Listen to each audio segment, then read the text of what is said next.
everybody, welcome back to Wealth Not Weight. I'm your host, Joseph Coizza, as always, and today we're talking about step one, something that is very near and dear to my heart. It's something I talked about a little bit in my book, obviously the first chapter of it, and that's finding the problem you need to address.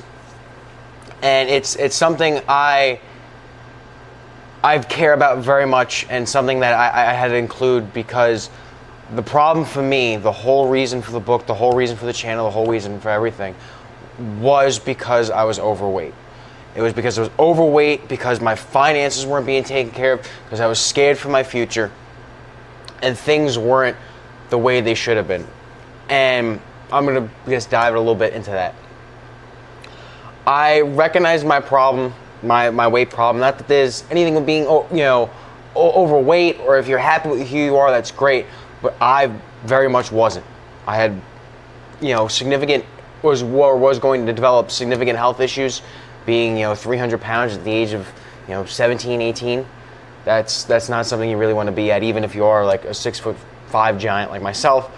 That's not a situation you want to find yourself in. And I would look at myself in the mirror every day and just be in shock at the person looking back at me, because the person looking back at me wasn't me. He just wasn't happy. And if you're happy with your way you look, that's great, but I very much wasn't. It wasn't because I confided into society's norms. I wanted to be conventionally attractive, even though that definitely had some sort of factor in it. I looked at myself and I seen someone who didn't have self-control. I looked at somebody who had a hard time saying no to things. I looked at somebody who wasn't confident, somebody who doubted themselves, somebody who just hated being the person that they were, and that very much wasn't me. That's very much not who I am. That's not very much what I try and convey, and that's something I feel like I did a very good job of hiding. Being a lot of my friends, they didn't really pick up on how upset, even my family didn't really pick up on how upset I was with being myself. Being that mindset, being that kind of person. You look at yourself in the mirror and you're like, you fat bastard, you're a horrible human being. How can you be the person that you are? And just having that hate and that doubt in your heart, it makes it really difficult to live and kind of progress forward. And I just wasn't happy. Obviously, I wasn't happy being that person. And it was hard for me. You look back in the mirror and you see someone you don't recognize. I would cry when I would see myself. I would get emotional. I'd get upset. It's kind of even still a little hard, I guess, to talk about it on camera still, even though I talk about it so much. It still hurts. And it's tough to see that kind of person and think, that's me. The person staring back at me is me, and that's what I got to be happy with. And I very much wasn't. It wasn't at all what I thought I was. It wasn't the person I tried to be. And that's when I knew I had a problem. That, and then when my doctor talked to me and he said, hey, listen, he goes, my doctor was like the most amazing person on the face of the earth. If you want a doctor, if you looked in a dictionary and you looked for the term doctor, there'll be a picture of his face. That's how amazing this kind of person is. Just really a good, kind-hearted person who would go above and beyond the call of duty and just be the kind of person you want for your doctor. And I've had that person basically my whole life. And they're such an amazing person. And he told me, he told me very nicely, and he's like, hey, listen, he goes, realistically, you could stand to lose 20 pounds. And I mean, he was being very nice about it, and I'm sure medically that's where it was, but I mean, I could have lost a lot more than 20 pounds. There's a lot of things I could have done, and 20 pounds would have been a nice start, and he goes, I think realistically, he goes, you could lose 20 pounds. He goes, you're a little overweight. He goes, and it's something I would look into. And I kind of laughed it off at first, but gradually, I started to realize, I have a hard time moving. I have a hard time walking. I go to the amusement park with my friends. I'd be running, and after like 5 minutes, I'd be out of breath. I couldn't play tag with my friends. Back in middle school, they would all tag, and I would always be it, because I'm the big fat kid, and I would make jokes and be humorous about it too. And I'm sure some of them meant it with childlike kind of intent, like they didn't really know what they were saying. But some of them, I could tell you for a fact, had that kind of the venom to it, that kind of, I'm saying this to hurt you and get under your skin kind of thing. Because, as they get older, that kind of thing doesn't change. The kind of person they are doesn't really change. And that's the kind of people they are today as adults, but that's a different story. And I'd always be the fat kid, oh, yeah, all right, cool, yeah, you're it. And then I'd have to run around and tag everybody. And, it was always me because I was the heavy kid, and everybody like making fun of me because I had man boobs, That's something, that was the goal of it. And, of course, like, I would play along in a lighthearted way, and, the whole self-deprecating jokes and everything. And it was, sometimes it was fun to a degree, but other times it was very much just kind of like masking a pain. And that's when I started to realize that I had a significant problem, and that's how I knew that was like my problem, was that I was overweight. And I didn't set out to fix that until I kind of I would eat in the morning and my stomach would have issues, so I switched to like these protein shakes, and I switched, I wouldn't eat too much for lunch because I didn't want my stomach to be upset, so I'd have like salads, and then gradually cutting back all those food, but still getting food that had some form of nutrition in it. I lost weight. And then it kind of became like an addiction almost. It was, not in like a negative, like I had to do it kind of way, but like I was enthralled with it. It became a passion, like, oh wow, I can lose weight. You told me 4 or 5 years ago, hell, probably even 3 years ago, oh hey, listen, one day you might be able to see ab muscles if you really worked hard and you gave another 2 or 3 months worth of effort, like I'm kind of trying to go for now.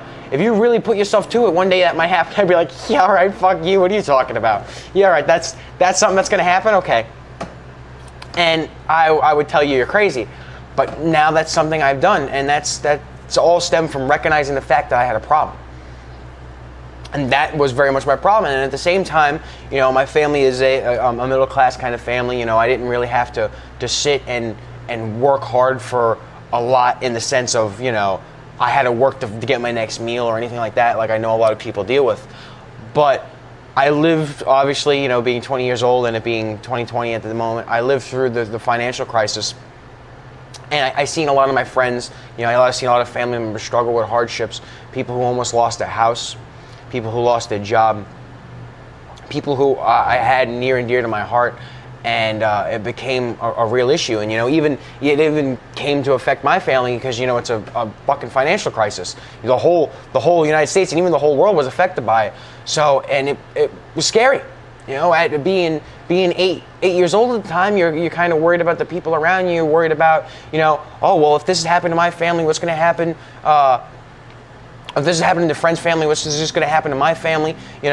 What's happening with this person? This person I love, how come this thing had to happen with them? And you don't really understand the levity of the situation at the time.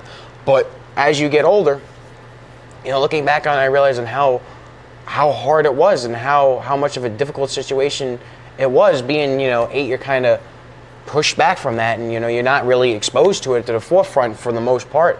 But, and something looking back on, I had in mind, not having to see my father show up at the restaurant every day, and he tries to do things the best he can, but having to be here every single day, working so hard, from early in the morning, 5 hours before we even open, to 2 or 3 hours even after we close, because he has to do it, because he's working to support his family. Having to see that, I have such both pride for him and just such both like fear that I would have to do something like that. That I don't want my life to have to be like that. And I appreciate my father and I love my family for the sacrifices they made. And it taught me something. It taught that I'm happy for what I have, and I'm happy that I'm with the family and that they took the sacrifice for me. But even like my grandfather, worked until the day he died. And I don't want to have to do that. I want to be able to enjoy time and move on and be able to do stuff, with my family, and not that, my father, is very good about spending time between the family and work, and he's amazing at it. And I don't want to have to make that choice. I don't want to have to make that call. I want to be able to do the things I love and spend time with family and not have to worry about money coming in. And that's something that I was leading myself toward because I wasn't financially smart. I would get money and I'd be like, oh wow, I made $100 a week. I'm rich. I'm kind of hood rich, and to put it in a sense, it's like, I'm kid rich. I can go buy cookies for the whole table, which I did, and I was the hero, like, yeah, cookies. But everybody's sitting there. The running joke is like, oh, 2 cookies? It's like, no, I want more than 2 cookies. I'd always go and get 2 cookies because oh, look at me, I'm Mr. Big Shot. And that's what they would ask me when I would go up to the stand. Ooh, 2 cookies? Everybody else would get 1, or maybe like a juice box. Oh, I get the cookies. I do 2 cookies because I was the big shot in the middle school at a job. I was able to go and buy the video games I wanted. The reason why I got a job is because Dad's like, hey, listen, I can't afford to buy $60 games every week, and then a $500 console coming out. And I learned the value of $1, and I worked hard, and I busted my butt, and I bought it myself. Admittedly, mostly in ones. The guy's like, what do you do for work? And I'm like, I'm 13, man. No, I'm not doing what you think I'm doing, all right? So it was, and I worked hard for it, but I didn't have a solid understanding of how finances worked. I guess I also don't have a solid understanding. I never to wear a mic with a V-neck, but you live and you learn, I guess. But it's something I had to learn, and something I would like try and invest, because I was like, ooh, this is a good way to make money. And I try and talk to my dad, and my dad, bless his heart, the man's amazing. He tried to instill some form of financial knowledge as best as he can, so this is retirement savings and this and that. But obviously, he's not really a financial expert. He didn't have he didn't have answers to all the questions I was asking, especially when your 12-year-old comes up and starts asking you about taxes and IRA forms. And that's not something you really work with too much, in your life. You don't really have an answer for you. So I wanted out and found answers on my own. I learned from people like Warren Buffett. I watched all the content I could on Warren Buffett. I watched annual meetings. I must have watched hundreds, if not thousands of hours of Buffett talking. Mark Cuban. I always had an interest in business. When my father worked, I would sit there and print up little comics, and I'd sell them for $5 a pop, and that's how I'd make, video game and snack money for the summer. So I have Mark Cuban, you have Warren Buffett. I read, Benjamin Graham not too long ago, Warren Buffett's teacher. I studied financial YouTubers. I went through every process I could just to learn as much as I could about that topic, so I'd improve myself with money. And I was always good with money compared to the rest of my friends who, they didn't have jobs in middle school. So I learned that lesson a little earlier on. I learned the value of $1 a little earlier on, but I wasn't as good as I thought I was with it. And when I got a credit card, it was kind of scary being like, when you finally realize, oh, hey, I'm spending a lot of my money on something, on that I already have an obligation for. And it's kind of scary being like, now I'm an 18-year-old, I have a credit card, I'm going to be expected to take out college debt, and I got to move out soon, I got a car payment and this, and it kind of hurts, you have like that weight on your chest. It feels like something's fucking crushing you, and you don't really realize it until you get to that point, and it's too late. They didn't teach me anything about taxes really in school. They just kind of brushed over it. They didn't teach you about investing in school. They kind of brushed over it.